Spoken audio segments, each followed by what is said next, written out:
Olá, tudo bem? Nós voltamos agora com o programa Bastidores da Educação, um projeto que começou em janeiro deste ano com o objetivo de discutir a educação brasileira. É um produto do site Misto Brasil, mistobrasilia.com, que é um case do Google.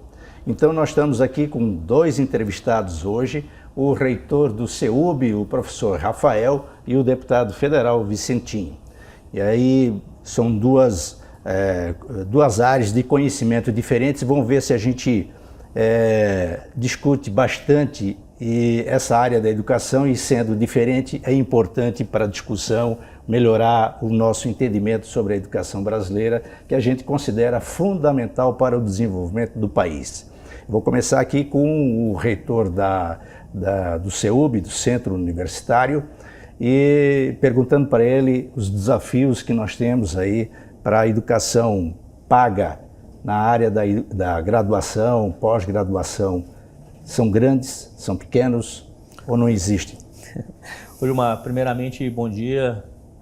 Gostaria de agradecer aí, é uma honra poder participar aqui do seu programa, conversar um pouco aí com a sua audiência e tentar transmitir aqui para ela um pouco das dificuldades que nós, gestores educacionais do mercado privado de educação superior, temos enfrentado, os desafios, e como que nós temos lidado aí com essas questões aí no dia a dia. Realmente é um mercado que nós temos desafios enormes, Nós temos hoje no país 237, 240 milhões de habitantes, E desse montante apenas 10 milhões estudando um curso de nível superior. Sendo que desse montante 80% está hoje matriculado nas instituições de ensino privado do país. Então, o grande desafio que eu vejo é você conseguir lidar com essa dimensão do nosso país, com as diferenças culturais, regionais, necessidades de formação técnica, profissional, e você conseguir entregar realmente o que o mercado está demandando daquele profissional, daquele futuro profissional. Hoje o nosso modelo educacional ele é muito engessado pelas diretrizes curriculares impostas pelo Ministério da Educação, o que não permite que nós, instituições de ensino, consigamos entregar de forma mais maleável esse conteúdo. É claro que dentre essas brechas que nos são permitidas legalmente pelas agências reguladoras, nós conseguimos fazer algumas alterações, algumas entregas que nos diferencia dos concorrentes, dos pares, para atender certas demandas e diminuir esse gap que existe entre o processo formativo e o que o mercado realmente demanda. Nós vemos aí milhares de pessoas sendo formadas semestralmente, anualmente, indo para o mercado de trabalho, que eu brinco que eles deixam de ser estudantes e passam a ser desempregados, É um momento muito crítico desse processo, e você vê as empresas anunciando vagas que não têm corpo técnico para serem ocupadas. Então, nós temos buscado, junto ao CEUB aqui, por meio do CEUB, uma aproximação entre a escola e o mercado de trabalho, e trazendo esses profissionais das empresas para dentro e participando diretamente no processo formativo e da montagem do nosso currículo, essa diminuição entre expectativa e o que realmente está sendo entregue para os estudantes desse processo formativo, justamente para que eles sejam mais fácil alocados no mercado e não tenha essa quantidade imensa que nós temos hoje de profissionais com o diploma, mas sem conseguir. A gente vai se aprofundar um pouquinho mais nessa questão da preparação do mercado. Estou aqui com o deputado Vicentinho, ele é de São Bernardo, São Paulo. Ele está estudando, o deputado está estudando. Quem pensa que deputado não estuda está errado, porque o Vicentinho concluiu o curso de Direito no primeiro mandato e agora está fazendo doutorado, uma pesquisa voltada para a área dos movimentos sociais na década de 1990. Como estudante, deputado, quais são os desafios que hoje essa juventude, enfim, as pessoas que estão estudando, não encontram, digamos, uma vaga na universidade pública e procuram uma universidade particular? Bom, primeiro eu quero falar da satisfação de estar aqui, Gilmar, obrigado pelo convite. saudar o Rafael, que é o reitor da CEUB. O pessoal pode estranhar o que é que um operário está fazendo aqui, discutindo em um diálogo de tão alto nível que é a questão da educação no nosso país. Eu queria primeiro explicar que quando eu, menino, ainda no Rio Grande do Norte, Acari, de onde eu saí de lá jovem, eu tive colapsos nos estudos em função de que, primeiro, menino pobre, e naquele tempo haviam as merendas, e durante o período da merenda, do recreio, todo mundo trazia o seu pãozinho com queijo, seu pãozinho com doce, seu lanchinho, e minha mãe, com tanto carinho, costurou um saquinho, colocou um V de Vicente, e tinha lá dentro um pedaço de rapadura. E eu ia para a escola e na hora do recreio, com todo o amor e carinho, eu pegava aquele pedaço de rapadura, oferecia um pedaço para um menino, para outro, comia outra parte, e começaram a me chamar de Vicente Rapadura. E aí eu não sabia o que era assédio, mas fiquei com vergonha de estudar. E aí, em função também da seca, das outras dificuldades de um filho de um agricultor sem terra, eu tive que interromper os estudos e só vim voltar a estudar quando eu cheguei em São Paulo, na escola Centro Educacional Tiradentes, do Sindicato dos Metalúrgicos, cujo presidente era o Lula, e ele criou uma escola que permitiu que nós estudássemos. Qual foi a escola? Nessa escola ele criou uma metodologia. Eu trabalhava na Mercedes-Benz e trabalhava em turnos. E ele dizia, não é possível que as pessoas parem de estudar em função da sua jornada de trabalho. Então ele criou uma escola, e esta escola de primeiro grau, porque eu não havia terminado lá na minha terra, cheguei, portanto, semi-analfabeto, e ele fez com que as aulas daquele dia fossem as mesmas aulas. Então, se você estudava de manhã, trabalhava à noite, estudava de manhã, ou à tarde, estudava de manhã, trabalhava de manhã, estudava à noite, enfim, o que permitiu que eu terminasse o meu primeiro grau, né? Já em 80 e poucos, com as grandes greves, eu me envolvi completamente, havia me matriculado no Colégio Esquema, em Diadema, mas interrompi os estudos por causa da greve. Bom, aí animado nas lutas, porque aí me tornei naturalmente uma liderança dos trabalhadores, fui, enfim, quando Lula estava preso, que a diretoria foi cassada, eu entrei para a diretoria como vice-presidente e depois fui presidente, depois fui eleito presidente nacional da CUT. Eu sempre acordava de manhã para ir às fábricas e nas fábricas eu via ali o telecurso segundo grau. E foi através do telecurso segundo grau que eu fiz o segundo grau. Né? É uma história longa, mas eu não vou contar aqui por causa do tempo, só contar um pouquinho essa trajetória. Terminei o segundo grau, o que me propiciou fazer o curso de Direito. E eu fiz em uma universidade privada em São Bernardo, na Uniban. Terminei o curso de Direito. E já como deputado, cumprindo a minha missão, resolvi me submeter a uma prova na Unicamp e fazer uma pós-graduação, na verdade, uma especialização. Eu fiz sobre relações de trabalho e sindicalismo, o que me propiciou, autorizado pelo MEC, que eu pudesse dar aula em uma faculdade. Então, hoje eu sou professor de Direito em uma faculdade em São Bernardo, na FAPAM, também privada, e também sou advogado. E agora, já há 2 anos e meio, estou fazendo um doutorado na USP. Não foram provas fáceis, porque a USP é muito exigente, mas estou fazendo um doutorado na Faculdade de Educação e agora estou numa fase de preparar a minha primeira qualificação para mostrar que as nossas lutas de 1978 a 1988, 78 com o surgimento do novo sindicalismo e 88 com a conquista principalmente do artigo 7º, tudo aquilo foi instrumento de educação para a classe trabalhadora, para todos nós. Então eu queria primeiro dar essa explicação para dizer que nós estamos aqui nesta jornada e discutindo. Também quero falar do orgulho, Rafael, de dizer para você que eu disse aqui no privado, que eu tenho 2 filhos que são advogados. O meu primeiro filho, Hudson, se formou primeiro do que eu, olha só que coisa, né? E o meu segundo advogado é o Lucas Zerbinato, que fez CEUB.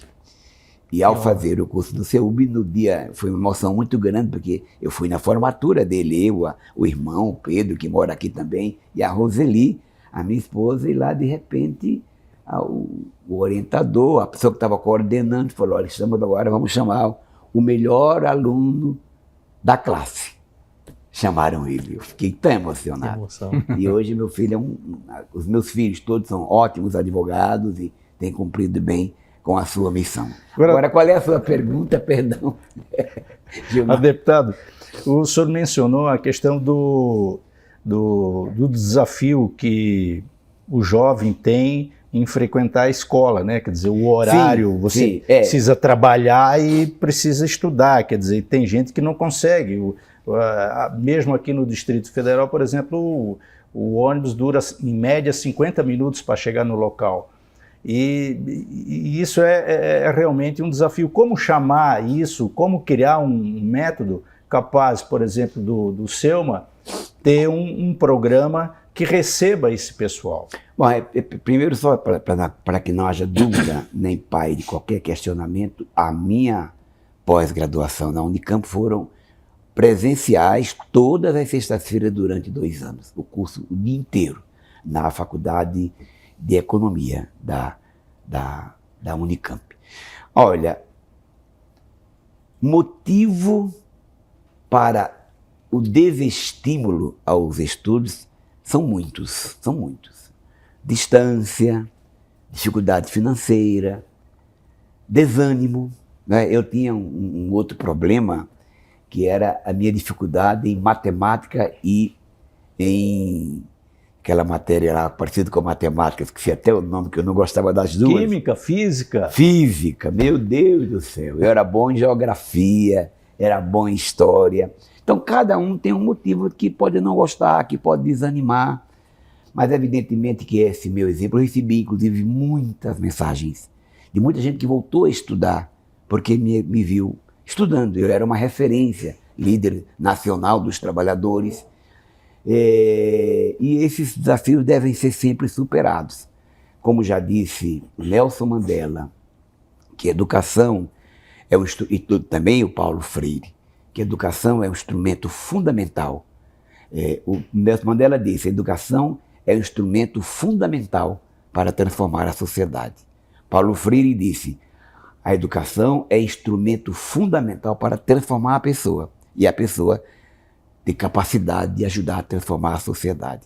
Eu sempre estimulo muito as pessoas, como aluno, como professor do curso de Direito, eu recomendo muito, inclusive quando eu estou dando aula agora para o 6º semestre, mas quando eu dou para o 10º, a metade da minha aula é preparando para o exame da ordem, porque psicologicamente, dizendo reiteradas vezes, se você passar, faz de novo, você vai conseguir, não é? Então eu quero dizer que as dificuldades são grandes e por isso que no caso do governo, vários mecanismos têm sido adotados para garantir aos alunos, sobretudo alunos carentes do ensino fundamental, o pé de meia, que é um exemplo em que você ganha um pouquinho como estímulo ao final do curso também, ou o sistema de cotas, que permitiu que muitos fossem estudar, como também o sistema como o FIES, né? Como o outro sistema de cotas. São mecanismos que têm estimulado as pessoas a estudarem. Agora, reitor, o deputado mencionou pelo menos 2 questões de desafio, né, do aluno na escola. Ele tem um problema assim, de desânimo e financeiro. Como é que vocês identificam isso lá atrás no balcão das universidades? Então, só trazendo uma informação aqui para complementar aqui, que eu achei bem interessante da história do deputado, o movimento para a criação do CEUB aqui em Brasília foi semelhante à da escola que o senhor estudou. Né? Meu avô veio para Brasília, né, para assumir o mandato de deputado federal, né, o professor João Herculino, e ao chegar aqui ele também se deparou apenas com a UNB tendo aulas diurnas, né, matutinas e vespertinas. Então, quem migrou para Brasília, para o centro do país, para ajudar na construção da nossa capital, não tinha oportunidade de cursar um curso superior. Então, ele, junto com outros visionários, né, o professor Alberto Pérez, o ministro Lauro Leitão e Como outros... é que era o nome do deputado, meu colega? João Herculino Souza Lopes. Pois não.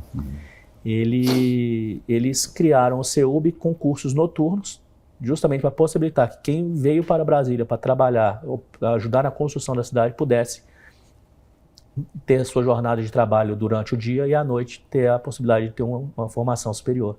Olha só. Então foi justamente vendo a dor, né, daquelas pessoas, né, surgiu ali uma instituição que hoje é referência nacional com 57 anos de história, né?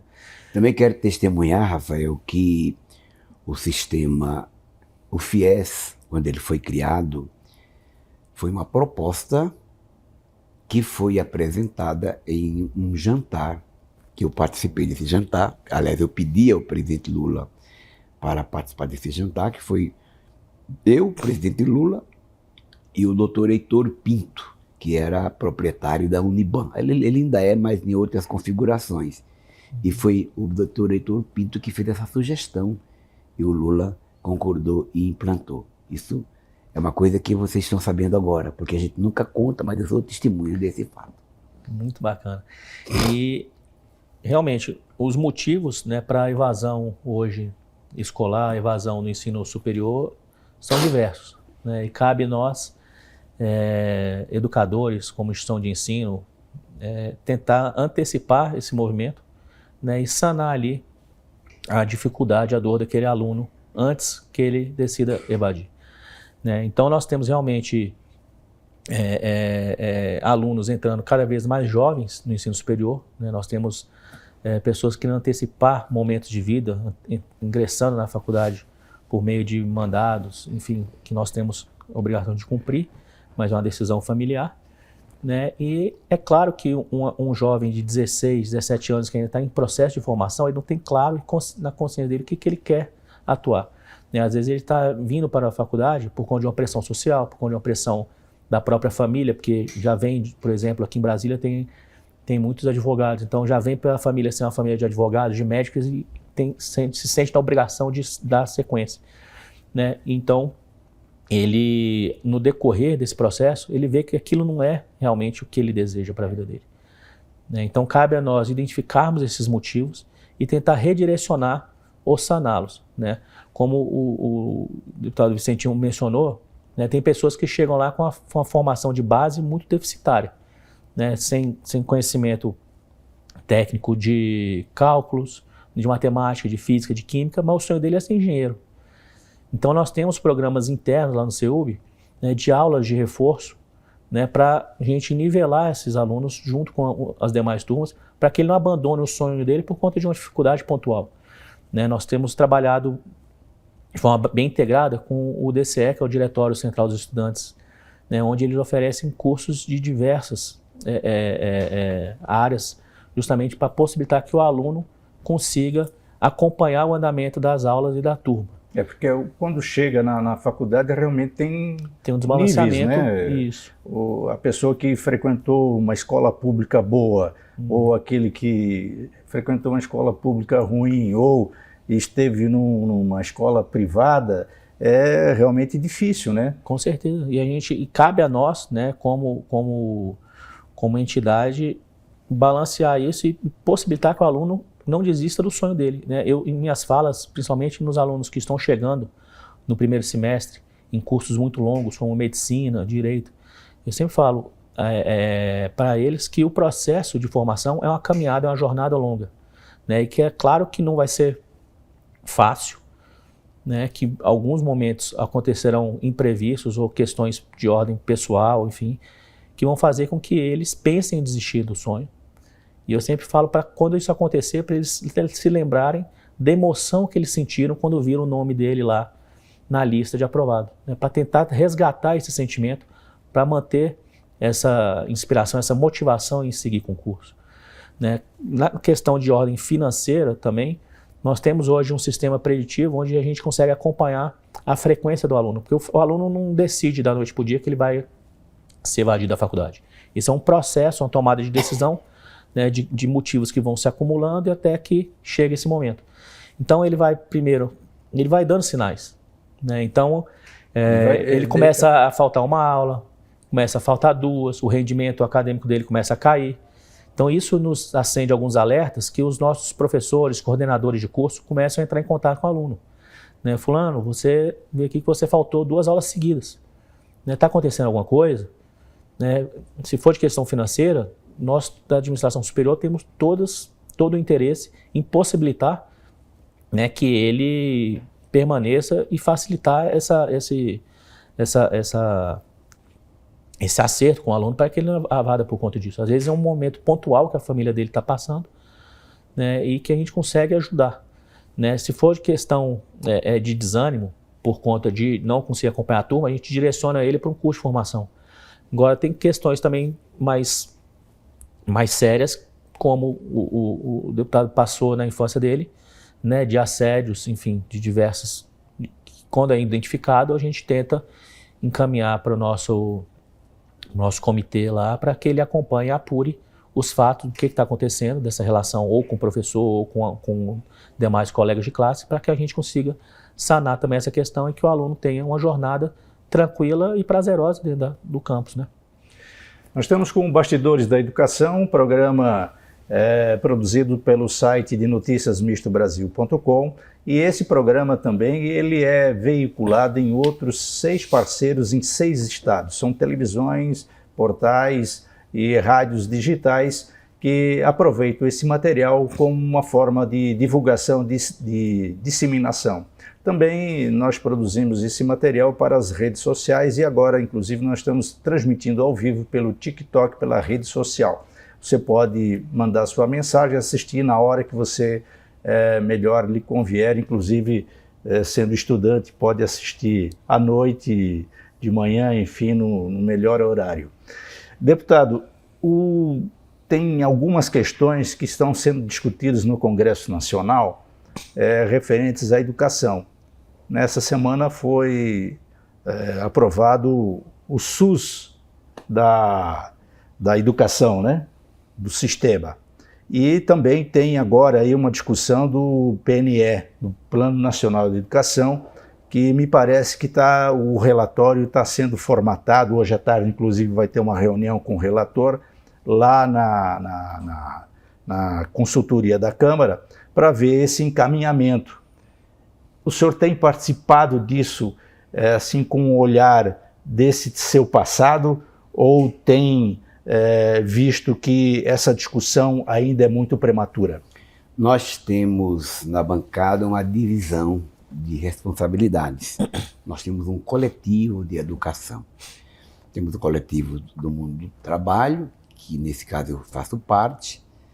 Inclusive fui eleito essa semana como presidente da Frente Parlamentar em defesa dos trabalhadores da economia informal. Tenho me envolvido com as lutas por zero de imposto para quem ganha até R$5.000. Tenho me envolvido na luta pelo fim da jornada do 6x1. Então, os aspectos trabalhistas, e como membro, eu digo membro eterno, porque enquanto eu sou deputada, eu sou sempre membro da Comissão de Trabalho. Então é ali que eu me dedico, que nós podemos fazer, aprovar a criação de universidades públicas e outras coisas que devem passar ali, são projetos autorizativos. Quem tem participado dessas questões da educação é o nosso povo da educação, né? Por exemplo, o deputado Pedro Yuxai, que é o nosso coordenador, por isso eu confesso que eu não tenho as maiores informações, pelo menos neste momento. Normalmente a gente tem um problema, leva para a bancada, então não chegou ainda, porque o relatório não está pronto, mas uma coisa é certa, nós precisamos cada vez mais evoluir, criando todas as condições para que o Brasil cresça no aspecto da educação. Formação, tanto cursos tecnológicos, né? E a existência do Instituto Federal de Tecnologia é uma coisa fantástica, com essa concepção cidadã, né? Quanto aos cursos formais e a relação com a parceria público e privado. Eu acho que isso é sempre urgente, ainda mais no Brasil como o nosso, em que nós fomos os últimos a criar universidade no Brasil, né? Na América, na nossa América do Sul, né? O nível, ele acabou de falar, o nível de participantes, de estudantes ainda é um nível muito baixo. Quem tem no nível superior é muito baixo ainda. Então eu Só 10 milhões, né, reitor? 10 milhões. Por isso eu considero fundamental, já digo que é urgente. Essa questão da educação, inclusive o ex-senador Aelton Freitas, que participa aqui da nossa bancada, ele sempre tem dito o seguinte: é preciso criar uma bancada, uma frente de educação muito maior do que a frente da bala, do que a frente do agronegócio, porque é um assunto fundamental, né? Como é que as universidades têm se articulado para ter um poder de pressão, né, junto ao Congresso Nacional, enfim, para que essa questão realmente educacional, ela realmente seja mais discutida? Então, nós como entidades, se formos analisarmos a nível de CNPJ, né, nós somos muito fracos frente a essa pressão que precisa ser feita para que o processo educacional no país evolua e que a gente consiga atingir aí, os índices mínimos aceitáveis aí de qualidade, enfim.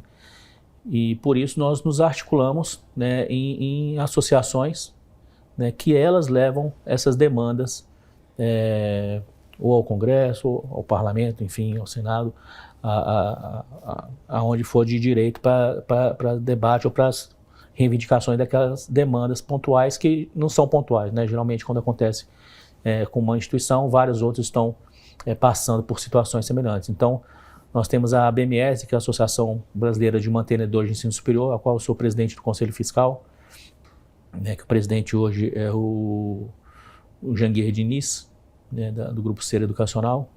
Nós temos a ANACEL, que é a Associação Nacional de Centros Universitários, a AMIES, a CERUB, que é o Conselho dos Reitores, a ANUP, que é a Associação Nacional das Universidades Privadas.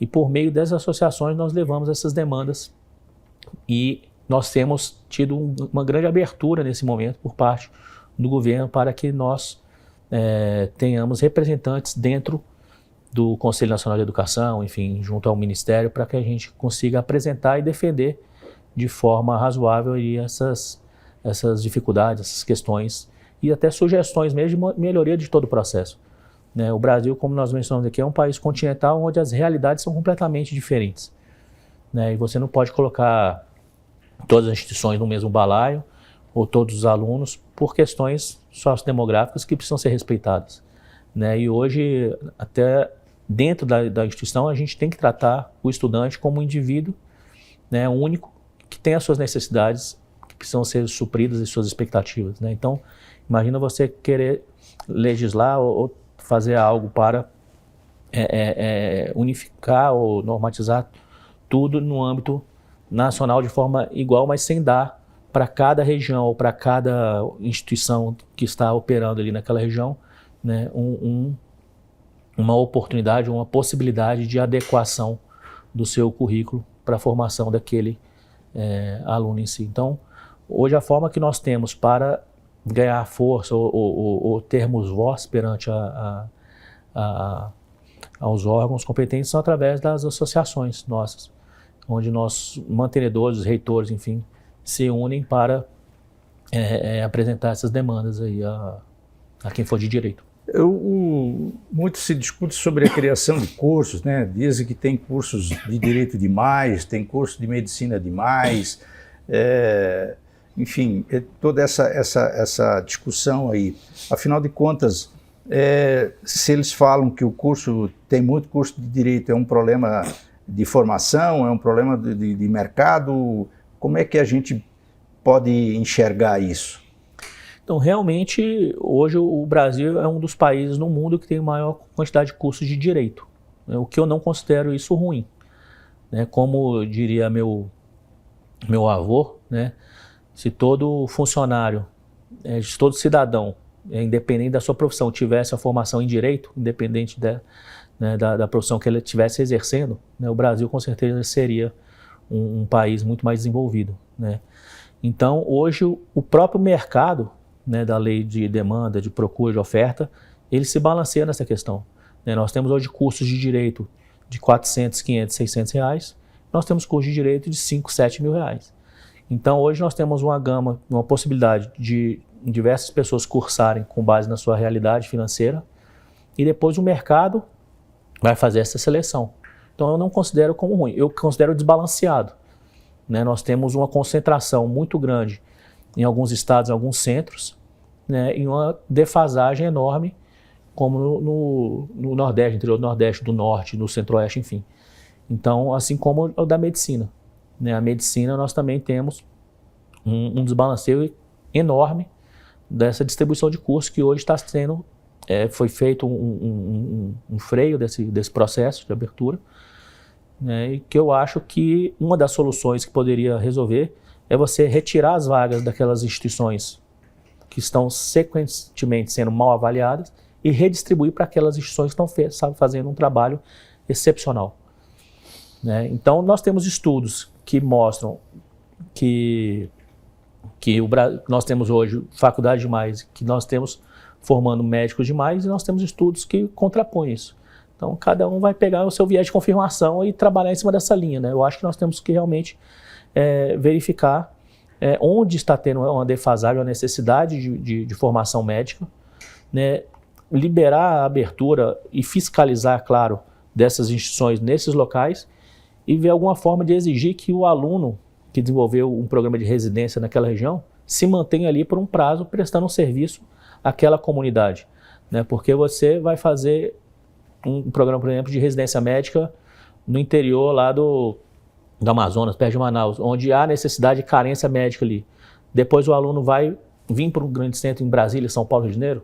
Eu não considero isso também justo, né? Então, eu acho que o aluno deveria, o profissional após a sua formação, permanecer um período ali onde ele fez a residência médica para você servir aquela população que te acolheu naquele período, né? Então, aí criar algumas regras quanto a isso. Eu acho que sim.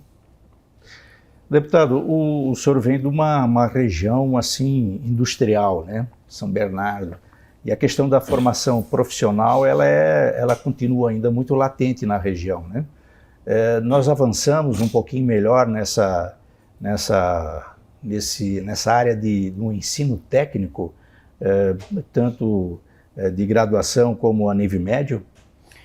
Olha, no mundo do trabalho estão ocorrendo muitas transformações tecnológicas, em que, por exemplo, na Mercedes-Benz eu era inspetor de qualidade e usava o graminho para medir, calcular, prevenir fabricação, olhar se as peças estão no tamanho adequado.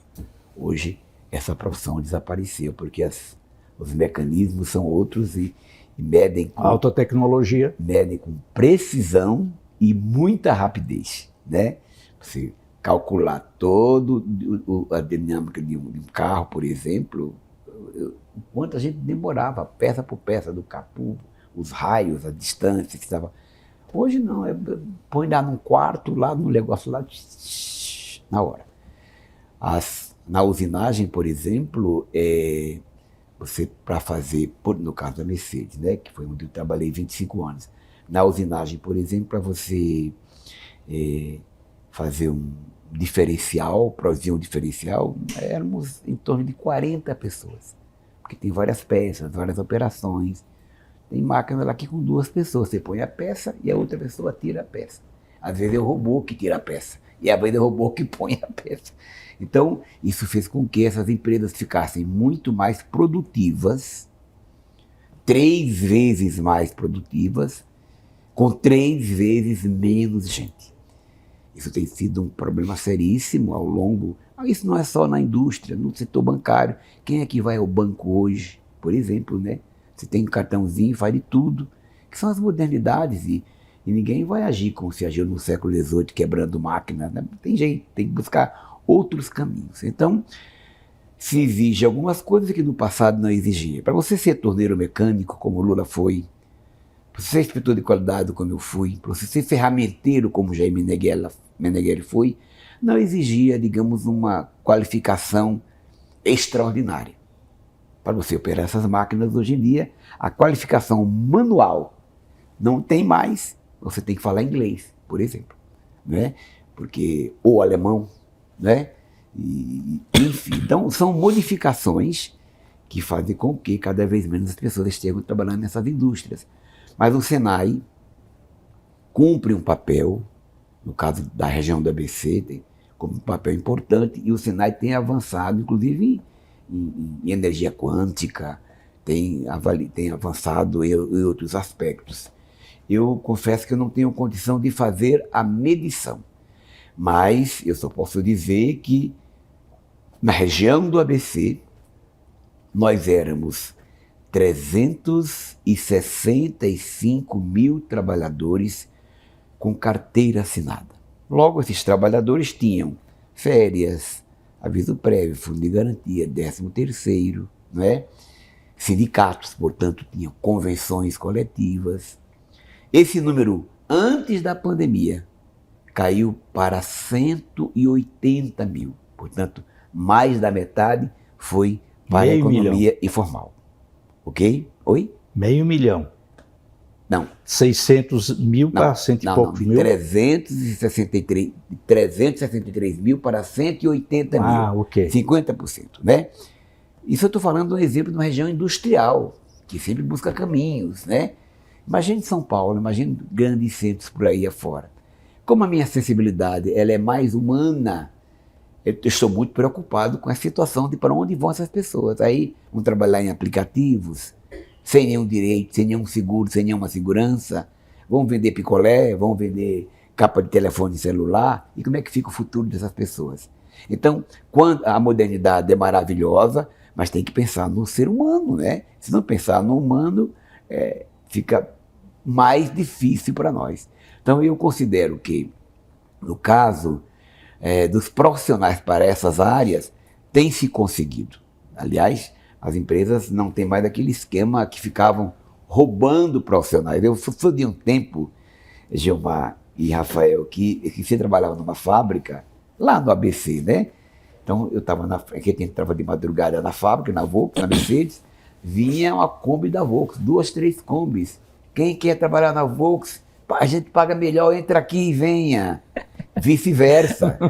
Isso acontecia. Roubando funcionários. Isso acontecia. E é verdade, eu vivi esse momento de pleno emprego. Hoje nós estamos vivendo quase o pleno emprego, de acordo com a ONU, 94%, mas o emprego você coloca a economia informal, o trabalho temporário, você coloca todo mundo que está trabalhando de uma forma ou de outra.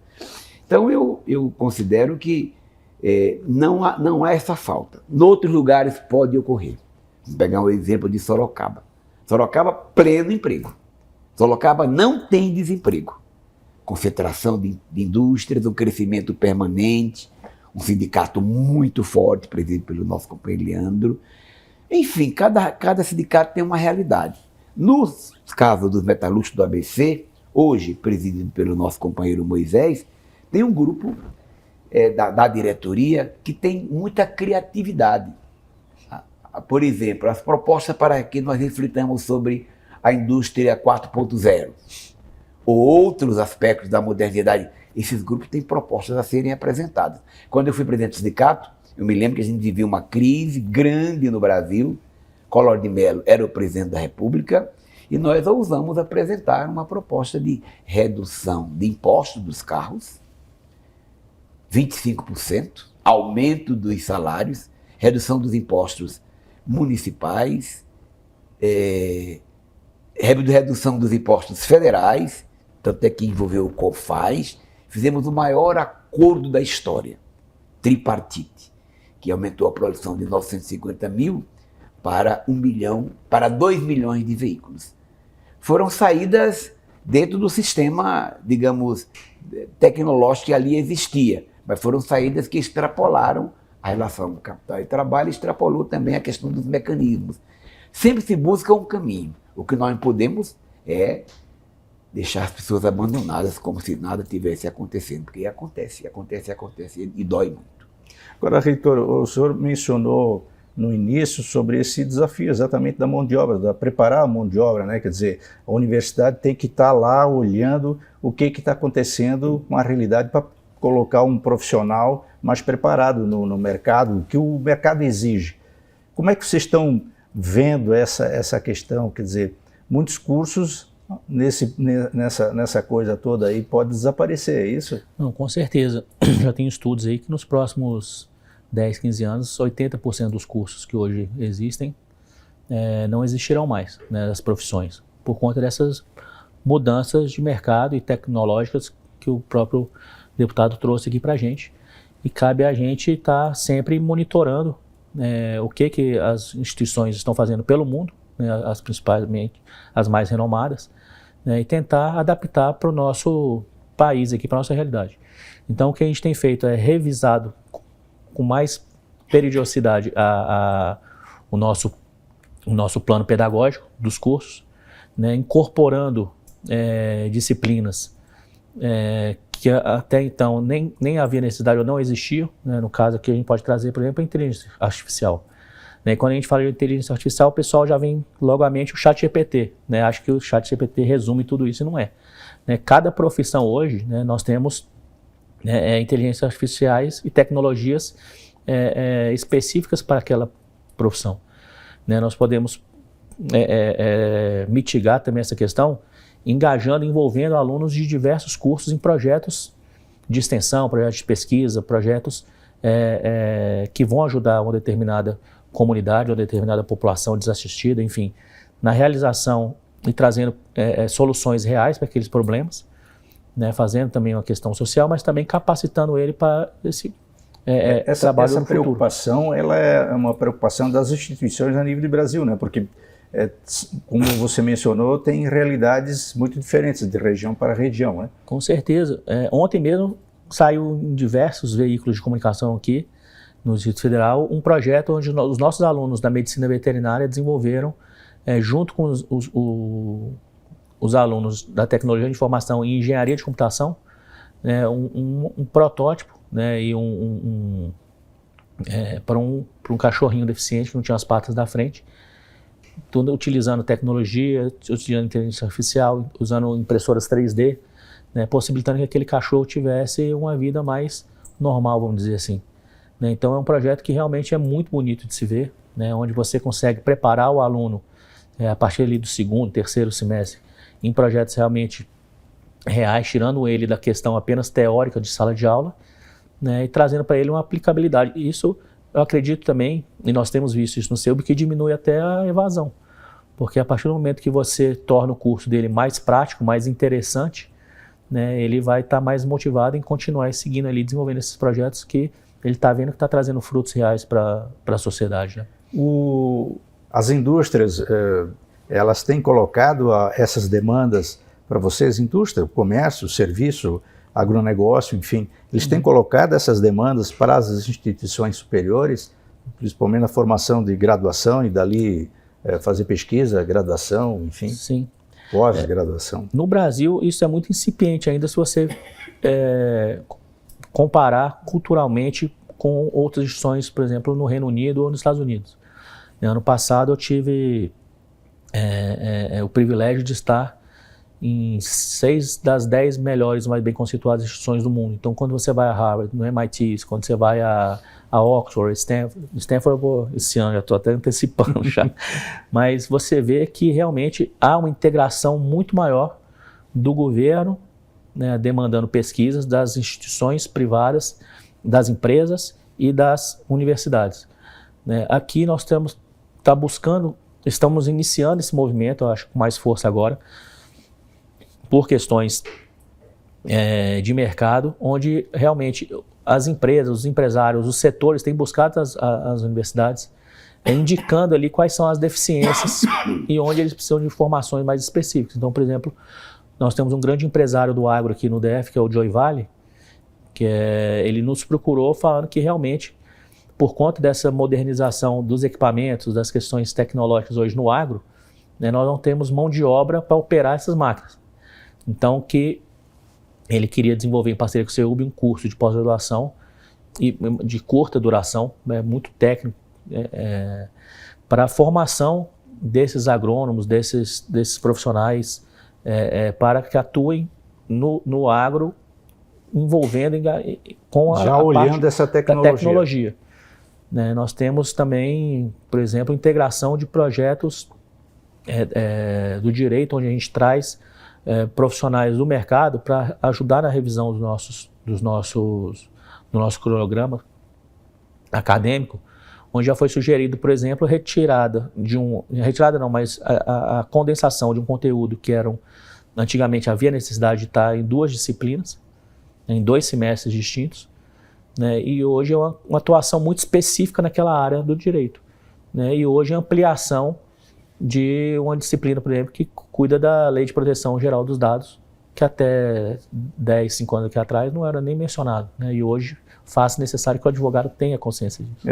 Até no jornalismo aí tem uma disciplina de empreendedorismo, né? Porque hoje o mercado de trabalho não está muito fácil para o jornalismo. Não, hoje nós temos lá no CEUB, né, disciplinas eletivas que são abertas a todos os cursos, né, que é o empreendedorismo, que é a inteligência artificial, Libras, justamente porque há essa demanda de todo mundo, né? A gente tem que formar também pessoas para serem donas do seu próprio negócio e não só empregados para trabalhar e prestar serviço para alguém. Então, lá no CEUB nós temos a consciência que a gente forma excepcionais, excelentes advogados, como o filho do senhor, Lucas.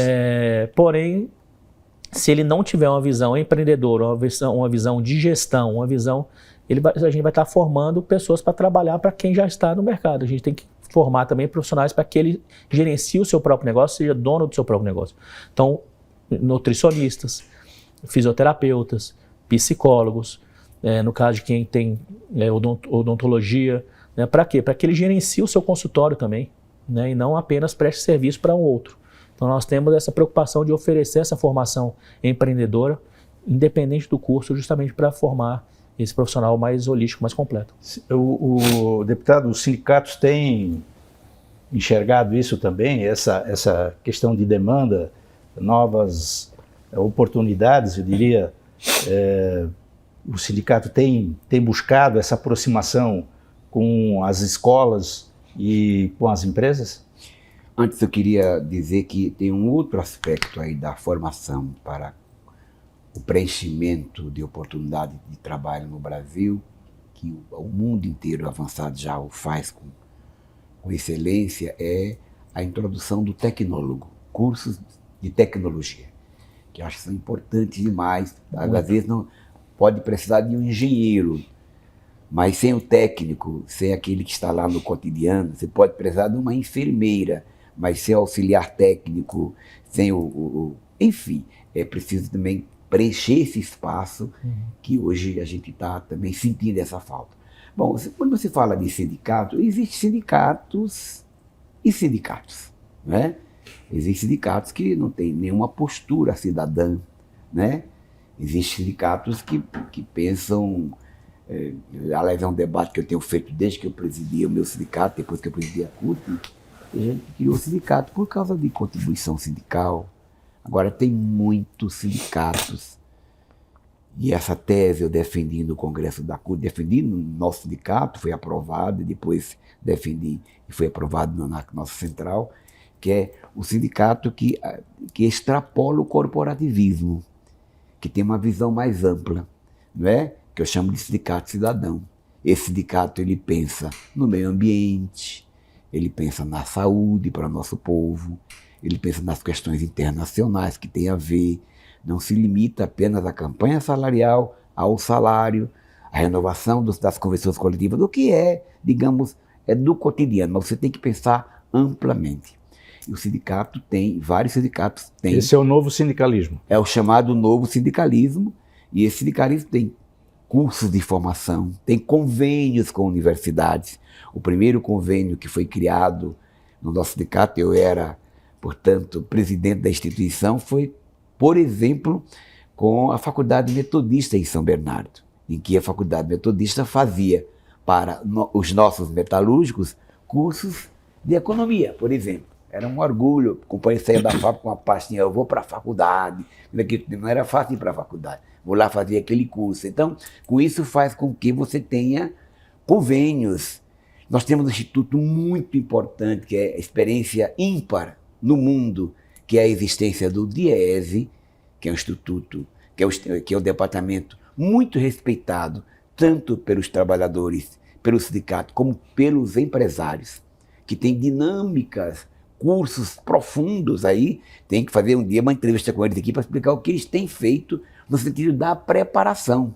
E tem também cursos que eu diria que são convênios com as próprias instituições de formação. Muitas ideias, muitas cabeças boas. Aliás, empresas reconhecem o papel da representação sindical no local de trabalho, muitas delas, porque dali surgem ideias que às vezes o chefe, por uma relação meio que submissa, não tem coragem de propor, não tem coragem de sair. Além dos sistemas que são como o sistema Kanban, que é o sistema japonês, e que é o Kaizen, que são sistemas que você mesmo cria ali dentro da empresa, mecanismos para que as empresas também evoluam, mas sempre uma preocupação social, preocupação com o emprego, buscar caminhos, não deixar uma parte de lado completamente abandonada. Nós temos que estar muito preocupados com o humano, e eu tenho cobrado isso, inclusive, das universidades. Quando eu fui presidente da CUT, nós criamos uma coisa chamada Rede Unitrabalho,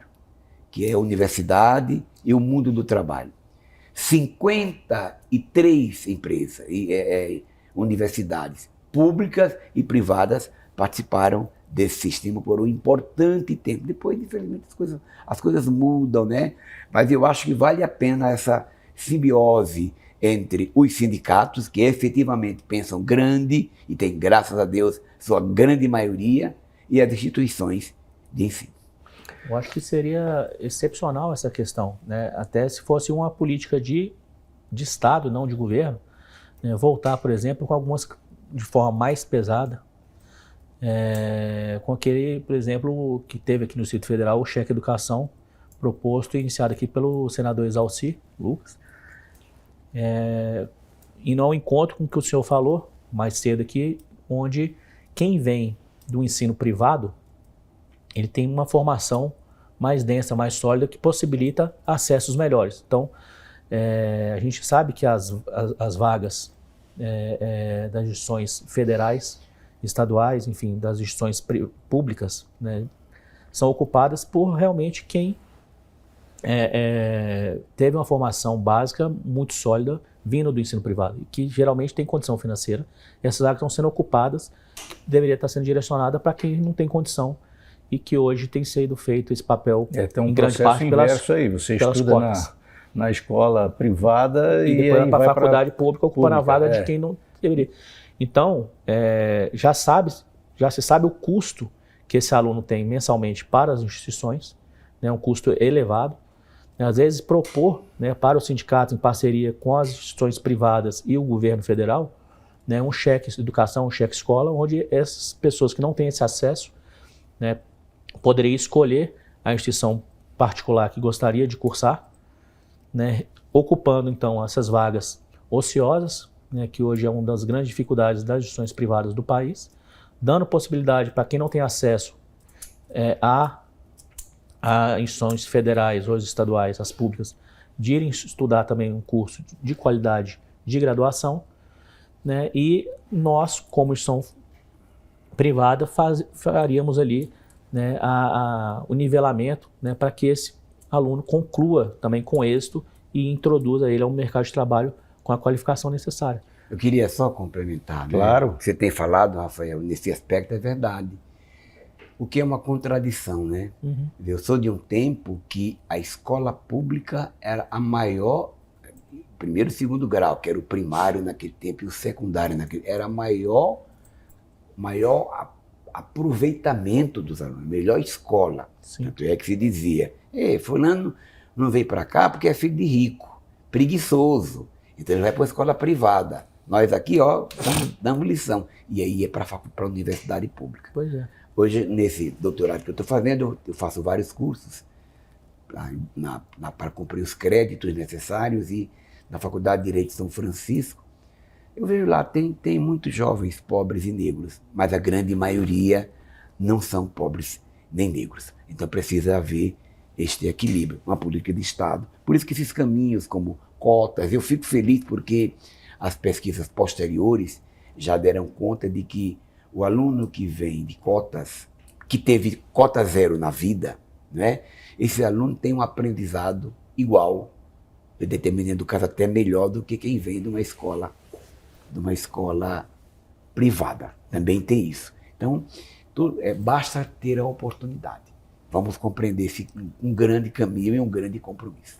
Nós já estamos indo para o final do programa, e aí eu queria deixar aí o espaço para as considerações de cada um e dizendo para que você está acompanhando o programa, você pode assistir na hora que você quiser, você no ao vivo aí do TikTok também, e nós vamos compartilhar essa entrevista nas redes sociais e com mais 6 parceiros em 6 estados, que eu vou citar aqui os estados: Maranhão, Paraíba, Goiás, Paraná, não esqueci mais um?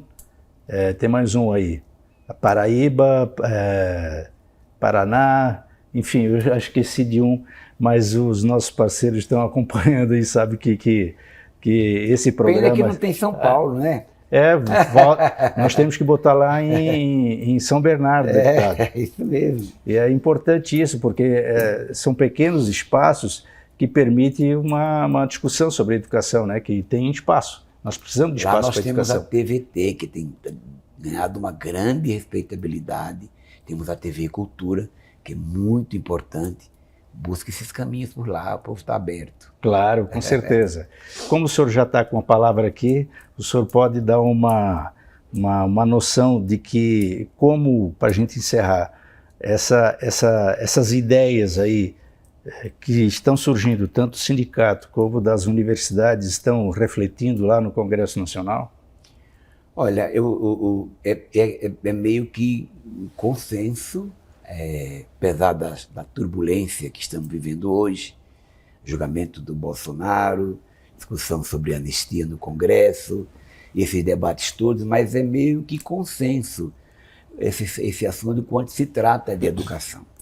Evidentemente que tem uma coisa que tem me preocupado, eu falo da bancada paulista, todos os deputados, 70 deputados, que quando a bancada se reúne para discutir emenda, o ano passado tivemos momentos que não foram legais, porque havia uma parte dos deputados que defendia mais verbas para a educação, para as universidades públicas, para os institutos federais, mas teve gente lá que defendia mais verba para armamento, para essas coisas que, na minha opinião, não resolvem para os Estados Unidos. Veja o caso do rapaz que foi assassinado, a existência de armas de qualquer maneira não resolve o problema, não discutir problemas anteriores, né?